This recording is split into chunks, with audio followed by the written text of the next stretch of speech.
Hello good morning दोस्तों। आप सब लोग देख रहे हैं बीएड फोर्थ सेमेस्टर का एग्जामिनेशन पेपर, खासकर 2019 का ये पेपर है और ये न्यू कोर्स का है। आप सब लोग इसमें देख भी रहे हैं और ये फर्स्ट पेपर है और ये एक ही पेपर पूछा जाता है खासकर बीएड फोर्थ सेमेस्टर में। और यहाँ पर आप जो है कंटेम्प्रेरी इंडियन एजुकेशन है, मैक्सिमम ऑफ 80 हैं। टाइम हमारा 3 आवर्स का रहता है। यहाँ पर note answer 5 question in all. Question number 1 is compulsory beside the 1 question is to be attempted from each unit. अर्थात जो यहाँ पर लिखा हुआ है कुल 5 प्रश्नों के उत्तर दीजिए।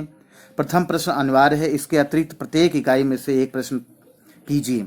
यहाँ जो है जो 8 हैं वो शॉर्ट क्वेश्चन रहेंगे, तो जो है 4 मार्क्स का होगा। यहाँ पर है पहला क्वेश्चन शॉर्ट में पूछा गया है, एक उपनयन संस्कार की संक्षिप्त व्याख्या कीजिए। तो ये पहला क्वेश्चन आपका जो दिख रहा है ये एक्सप्लेन इन ब्रीफ उपनयन संस्कार। अब जैसा आप देख रहे हैं जो सेकंड जो इसमें आया है शॉर्ट में खासकर, वह है सार्वजनिक स्कूल प्रणाली पर संक्षिप्त टिप्पणी लिखिए। अर्थात यहाँ पर लिखा हुआ है write a short note on common school system. दूसरा शॉर्ट नोट है हाउ डिड मदरसा डिफर फ्रॉम मकतब इन मिडिवल इंडिया। मध्यकालीन भारत में यहाँ पर जैसा लिखा है कि मदरसा मकतब से किस प्रकार भिन्न थे। उसके बाद जो क्वेश्चन है राष्ट्रीय माध्यमिक शिक्षा अभियान के क्या उद्देश्य हैं, तो what are the aim of Rashtriya Madhyamik Shiksha Abhiyan. उसके अलावा एक और शॉर्ट क्वेश्चन है write the aim of Navodaya Vidyalaya. Navodaya Vidyalaya के उद्देश्य लिखिए, अर्थात write the aim of Navodaya Vidyalaya. उसके अलावा एक और है कि केंद्रीय विद्यालय संगठन की विशिष्टताओं की सूचीबद्ध कीजिए। उसके अलावा एक और क्वेश्चन यहाँ पर है निजी विद्यालयों के महत्व पर प्रकाश डालिए, highlight the importance of private school.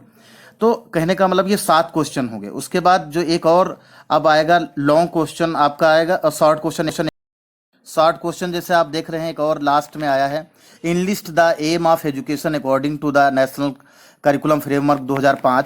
तो ये शॉर्ट क्वेश्चन है आपका, और जो कि ये लास्ट क्वेश्चन शॉर्ट है 4 नंबर का ये आता है, 8वां क्वेश्चन है। तो एनसीएफ के बारे में पूछा रहा है। वैसे ही अब यूनिट वाइज अगर बात करें यहाँ पर, तो पहली यूनिट से क्वेश्चन पूछा गया है कि वैदिक कालीन शिक्षा की विशेषताओं का वर्णन कीजिए। इस काल की किन विशेषताओं को वर्तमान शिक्षा में समावेश किया जा सकता है।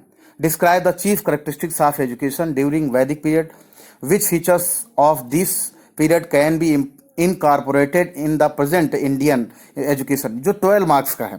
उसके बाद एक और क्वेश्चन है इसी यूनिट में, इसमें से एक क्वेश्चन करना होगा discuss briefly the educational policy of the British government between 1857 to 1947 in India. ये 12 नंबर का है। अर्थात तो ये जो है अब यहाँ पर जैसा आप देख रहे हैं यूनिट सेकंड है, तो पहला प्रश्न पूछा गया राष्ट्रीय शिक्षा नीति 1986 के गुण दोषों की विवेचना कीजिए। अर्थात जो है यहाँ पर मेरिट एंड डिमेरिट्स ऑफ जो है एनपी 1986 के बारे में बताएं। तो ये इसमें क्वेश्चन पूछा जा रहा है। उसके बाद एक और क्वेश्चन इसी में से पूछा जा रहा है यूनिट सेकंड से माध्यमिक शिक्षा के नवीन संगठन के विषय में माध्यमिक शिक्षा आयोग की सिफारिशों का वर्णन कीजिए, जो कि 12 नंबर का आया है। तो इन दो में से कोई एक क्वेश्चन आपको करना होगा। उसी प्रकार यूनिट जो थर्ड है, यूनिट थर्ड में भी है कि क्या है कि राइट यहाँ पर लिखा हुआ कि भारत में सर्व शिक्षा अभियान पर विस्तृत लेख लिखिए, जो कि 12 नंबर का है। इसमें से एक क्वेश्चन मतलब करना पड़ेगा, या तो ये दूसरा कर सकते हैं भारत में अल्पसंख्यक तथा अनुसूचित जाति की शिक्षा हेतु संवैधानिक प्रावधानों की विस्तृत व्याख्या कीजिए। तो कहने का मतलब दोनों में से। उसके अलावा एक जो लास्ट यूनिट है उसमें से भी पूछा गया है कि describe the role of NCT to resolve the problems of teacher education. अर्थात यहाँ पर जो लास्ट जो यूनिट है उसमें से 2 क्वेश्चन पूछे जा रहे हैं। आप देख रहे हैं क्या है कि अध्यापक शिक्षा की समस्याओं के समाधान में एनसीटी की भूमिका का वर्णन कीजिए। पहला क्वेश्चन ये पूछा गया है। और दूसरा फिर इसमें एक और क्वेश्चन पूछा गया है, आप सब लोग देख रहे हैं, आप सबके स्क्रीन पर है कि right a short note on the following, जो कि 12 मार्क्स का है। इसमें जो है निम्नलिखित पर संक्षिप्त टिप्पणी लिखिए। और यहाँ पर है जैसे आप देख रहे हैं कि पहला है national institute of open schooling NIOS, राष्ट्रीय मुक्त विद्यालय शिक्षा संस्थान। तो इस पर भी टिकट जो 6 नंबर का होगा। दूसरा भी यहाँ पर है कि national council of education research and training NCERT, अर्थात राष्ट्रीय शैक्षिक अनुसंधान एवं प्रशिक्षण परिषद। तो ये बीएड 4th सेमेस्टर का आपका जो है पेपर था।